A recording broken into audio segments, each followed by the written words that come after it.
आणि मुंबई क्रिकेट असोसिएशनच्या निवडणुकीत आता शरद पवार विरुद्ध गोपीनाथ मुंडे असा थेट सामना रंगणार आहे। एमसीएच्या अध्यक्षपदाच्या निवडणुकीसाठी राष्ट्रवादी काँग्रेसचे अध्यक्ष आणि केंद्रीय कृषी मंत्री शरद पवार यांनी काल उमेदवारी अर्ज भरला।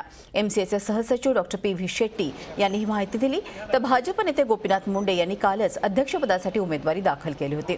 आतापर्यंत राजकारणाच्या आखाड्यातील पवार विरुद्ध मुंडे हा संघर्ष आता क्रिकेटच्या मैदानातही रंगणार आहे। त्यामुळे एमसीए अध्यक्षपदाची निवडणूक महत्त्वपूर्ण ठरणार।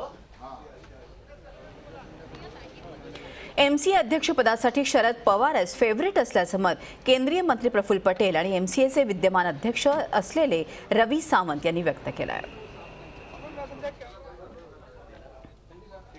असं आहे की लोकशाहीमध्ये कोणाला पण उभा राहण्याचे अधिकार आहे।